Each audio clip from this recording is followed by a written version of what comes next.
The Big 12 tournament is finally here, but what can we expect from Johnny Dawkins' squad in the tournament?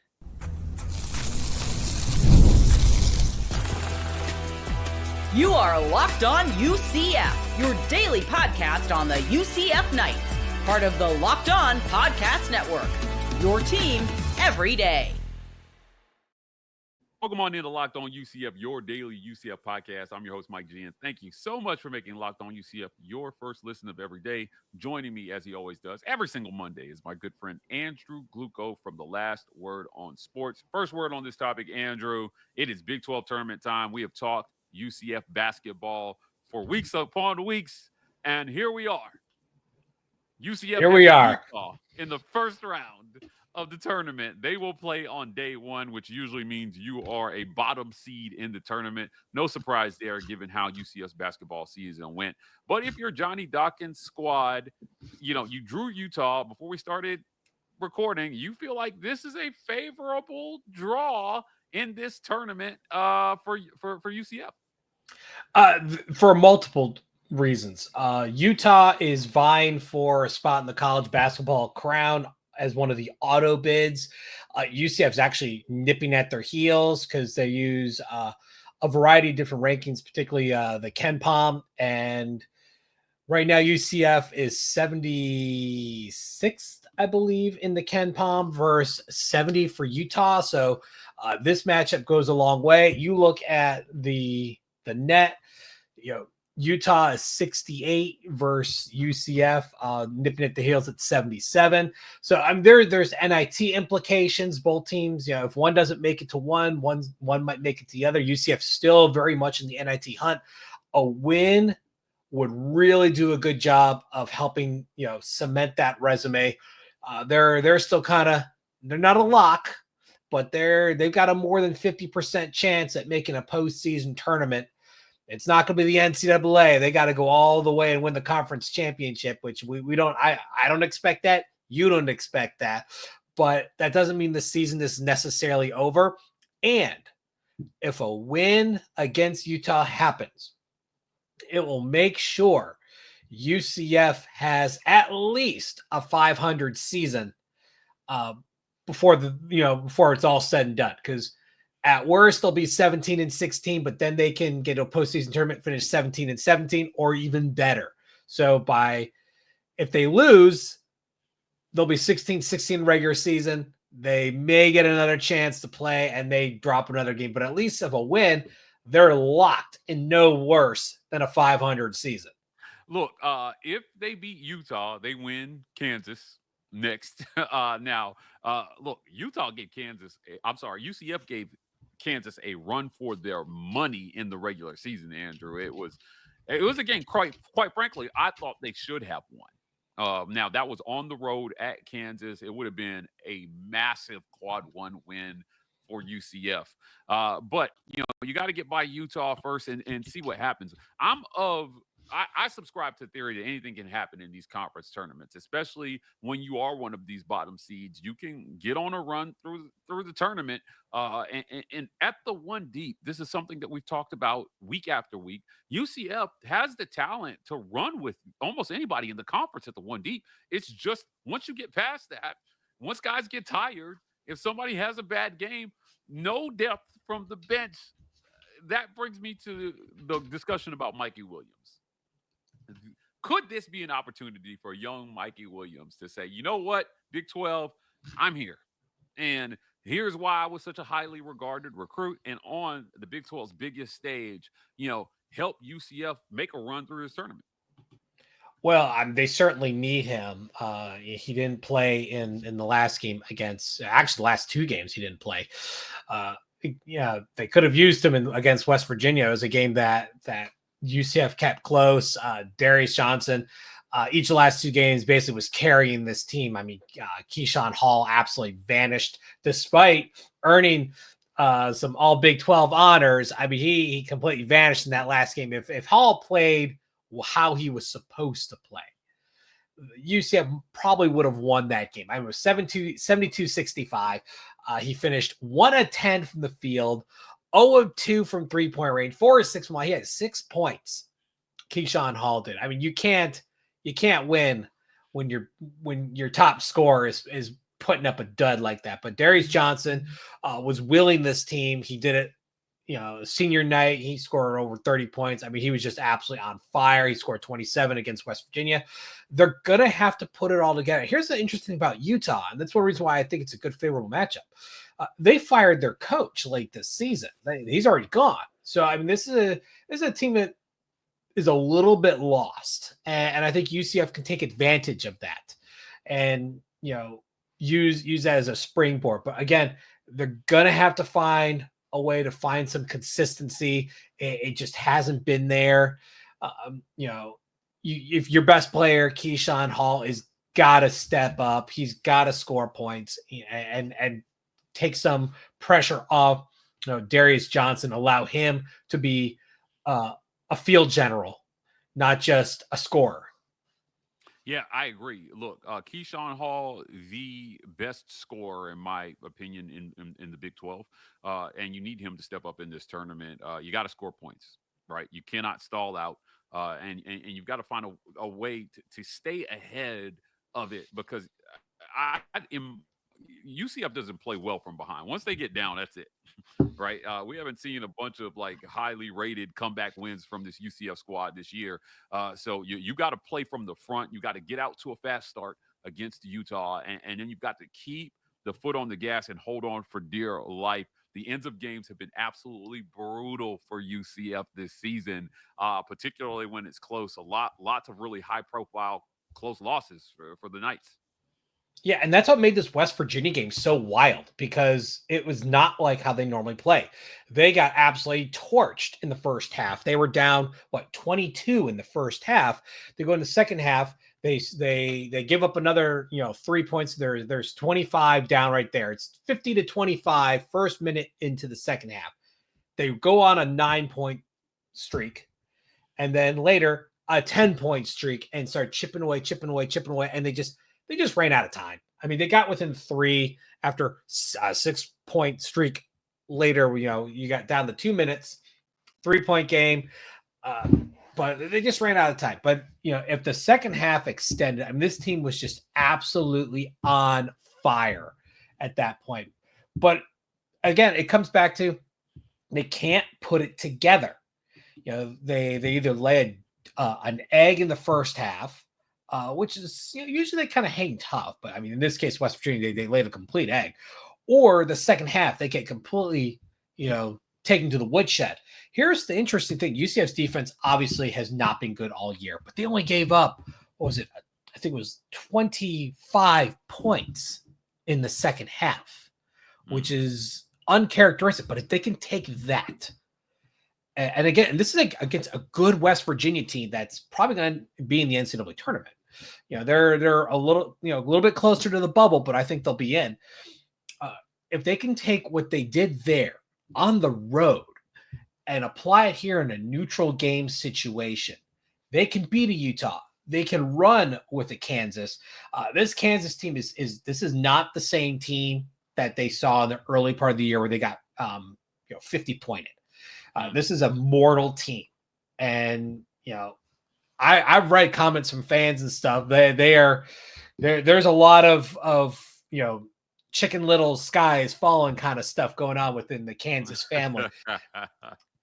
If they're not careful, they can leave an opportunity open for a UCF to get in there. But again, it comes back to they need their stars to rise up. They cannot survive Keyshawn Hall going 1 of 10 from the field.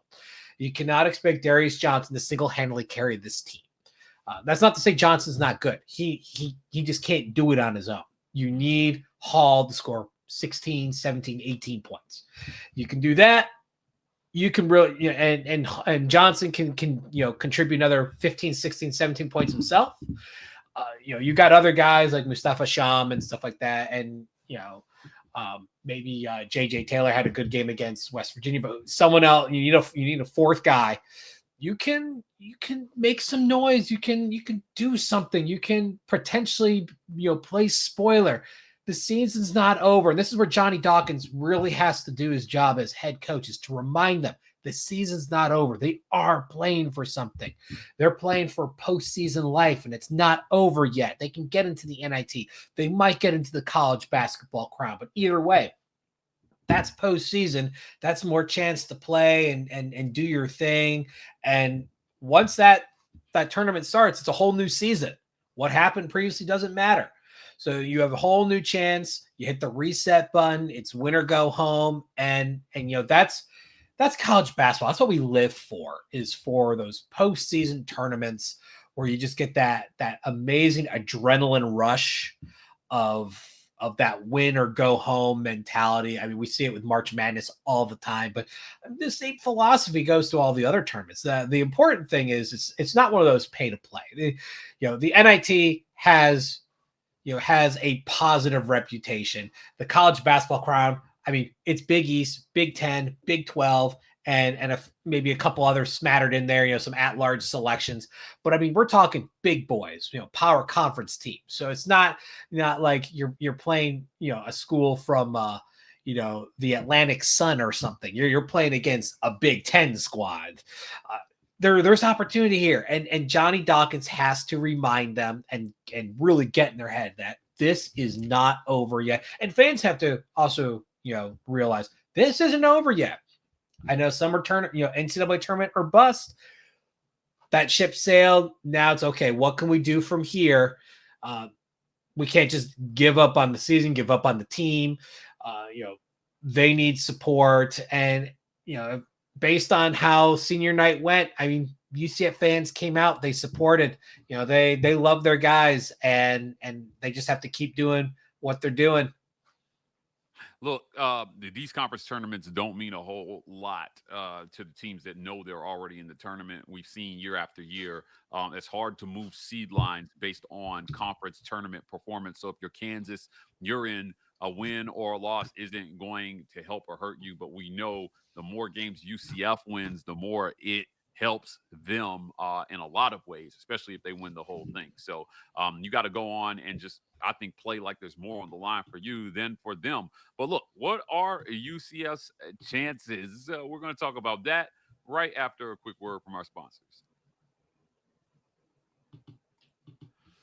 This episode of Locked On UCF is brought to you by our friends at Supply House. Get the supplies you need from the site made for the skilled trades, Supply House. Whether you're in plumbing, HVAC, or electrical work, Supply House is the reliable way to order products online. Their easy-to-use website is packed with helpful resources and the latest product info to help you get the job done right. Plus, with a complete inventory of over 200,000 parts from 400-plus top brands, you'll find exactly what you need delivered fast from coast to coast. Join the Trademaster program today at supplyhouse.com/TM and start ordering plumbing, HVAC, and electrical supplies with just a few clicks. Plus, use promo code SH5 for 5% off your first order. That's supplyhouse.com. This episode of Locked On UCF is also brought to you by our friends at Wayfair. Your home should reflect your style, and with Wayfair, it's easier than ever to make that happen. Whether you're looking for a simple refresh or tackling a big home project, Wayfair has everything you need in one place. Wayfair's huge selection makes it easy to find the perfect piece no matter your space or budget, from cozy furniture to stylish decor to kitchen essentials, the outdoor must-have. Wayfair has it all, and at prices that fit your budget. Head on over to wayfair.com and find something that's just your style today. That's wayfair.com. Wayfair, every style, every home.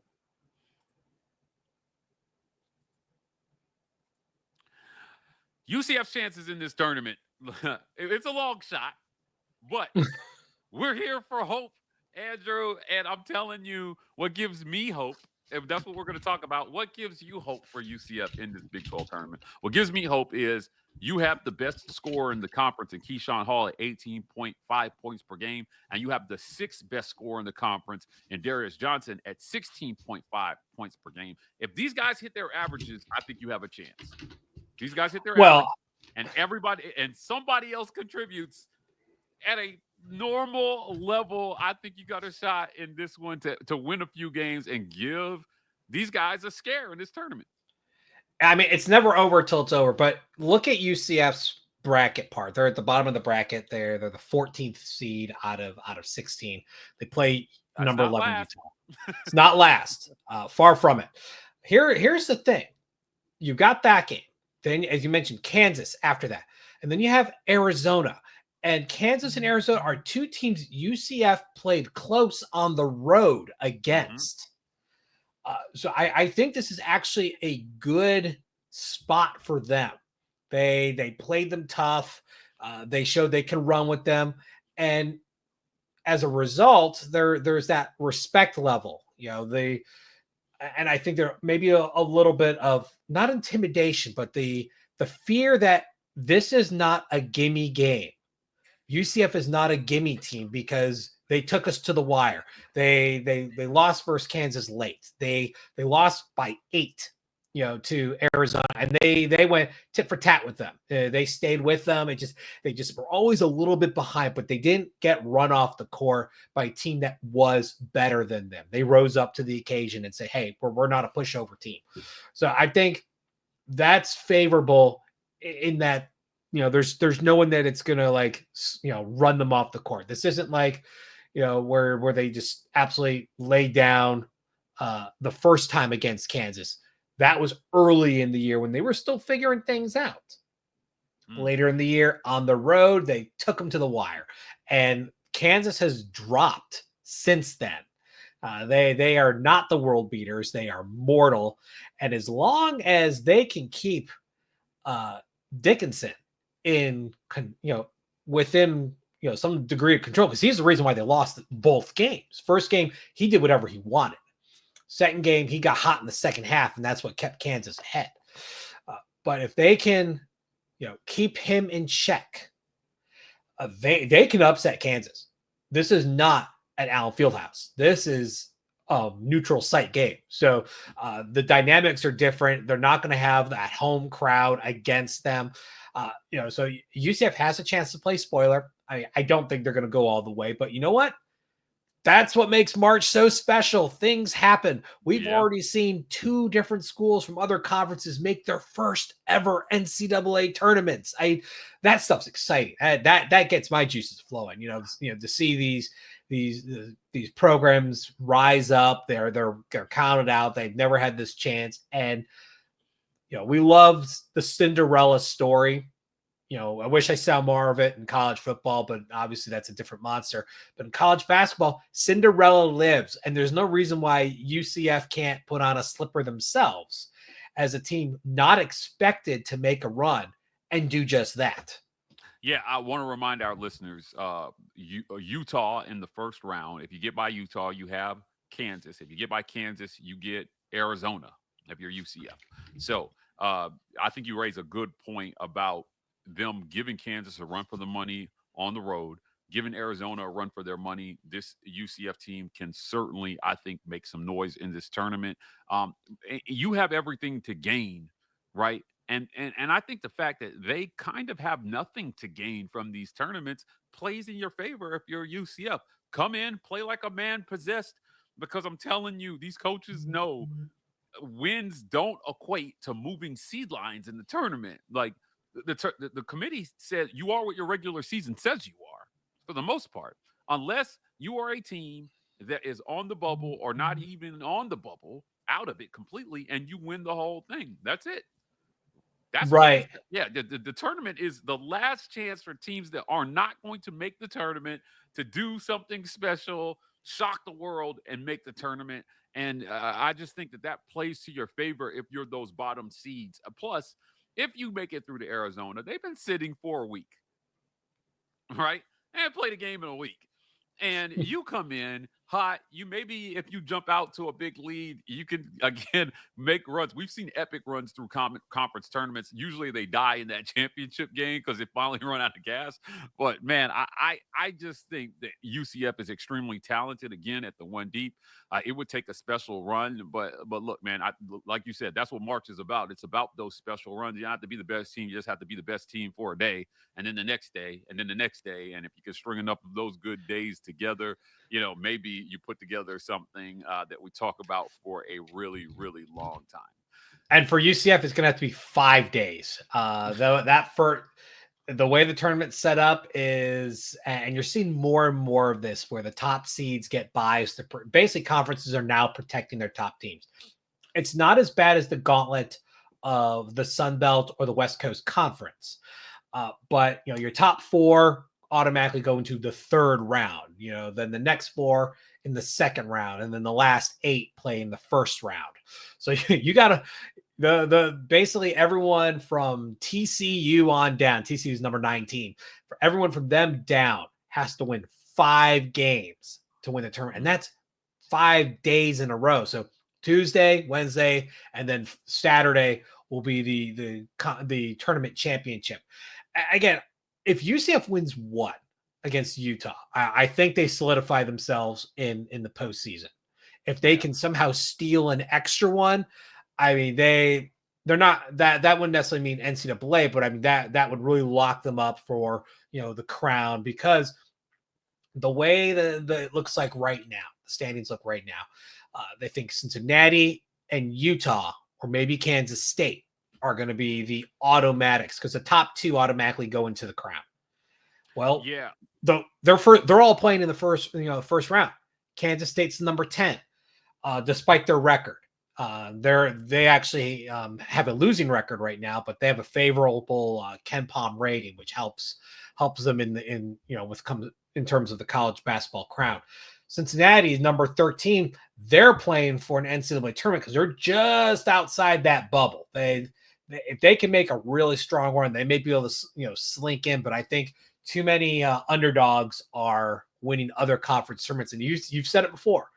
If another conference has an underdog win the tournament, that bubble, someone's bubble just burst.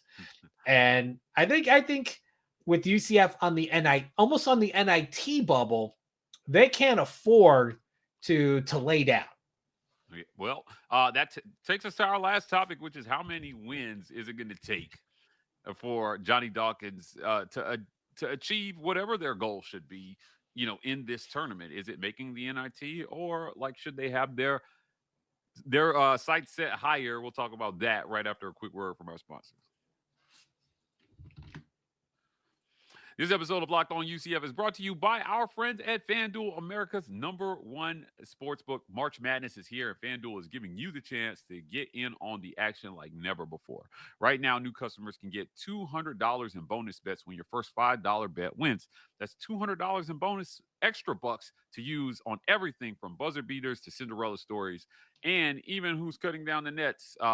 Look, I like picking my favorite teams and staying in the action. It's fast, it's easy. FanDuel has the best app in the business. So visit FanDuel.com and get in on college hoops actions today, all tournament long. Again, you can get $200 in bonus bets if your first $5 bet wins. That's FanDuel.com. Andrew, look, how many wins? How many wins is it going to take for Johnny Dawkins to say, you know what, hang with us. We're gonna do better next year.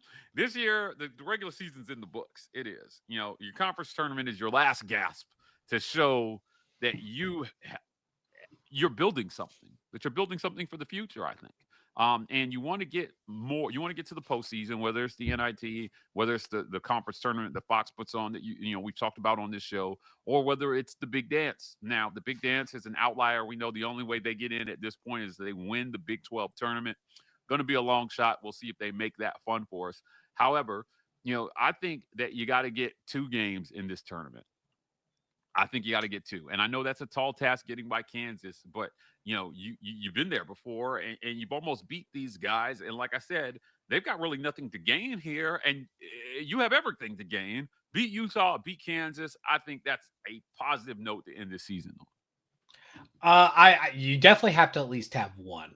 That's the floor. Is if you this was a team that was built to make a tournament run, and it started looking good and then just kind of fell apart. It didn't help that Jalen Sellers was basically out all year with an injury.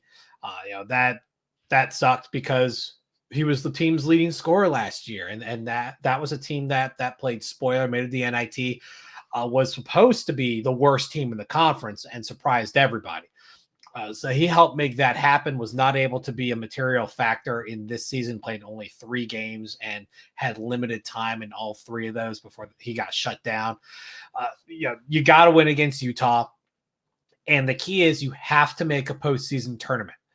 Does that require a second win? Well, a second win will lock it up because that's a win against Kansas. That'll lock you up a postseason spot. But at this point, you could make it with just one. But it's just that much harder, But if you lose against Utah, you're really stretching it. Yeah, but if you somehow lose to Utah and you still make the NIT, that's a sigh of relief. But then you got to you got to win a couple games in the tournament.